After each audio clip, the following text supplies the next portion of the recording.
TinkerCAD tips, still talking about chainmail, 3D printed chainmail and flexible fabrics.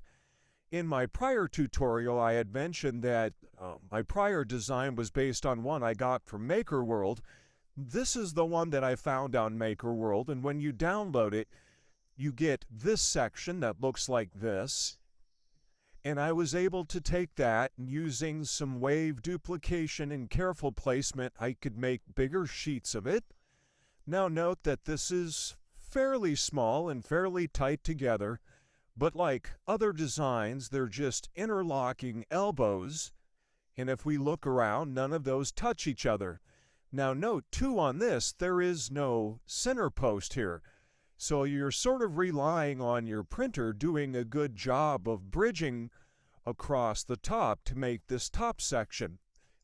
So what I did then is I took this piece, and using different hole boxes and stuff, I narrowed it down to just one link like this here.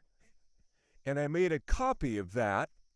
And inside of it, without affecting where these arms or elbows go, I added this center post to it to give it a little bit more support. From that, I was able to make like this larger sheet here. Again, this is the same size as I originally downloaded it. It prints fairly small, and when it prints this small, has a tendency to stick together, and I'll show you that in a moment.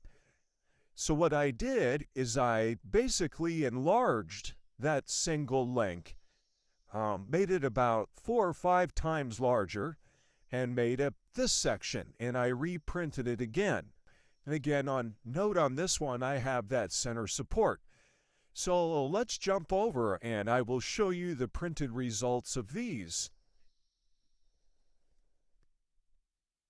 All right, here we have the 3D printed version of that chainmail that I had gotten from MakerWorld, and this is printed in the original design, although this is the version of it, and kind of hard to see there. This has the little center post in it to give support to the tops. Now, when this printed, because it was so small, it took me a while to break some of the links where some of the little elbows or arms sort of fused together. But after a little bit of work, it loosened up. You can see this is very flexible. It does have a little bit of give to it, but it looks really, really great. Nice and flexible. And this is the larger version of that same thing, the same links. I think you might be able to see there, the lighting's tough here. Same thing, it has that center post in it. I just made it somewhat larger. Also super, super flexible, but I didn't have the issue of the pieces sticking together like I did with the smaller version.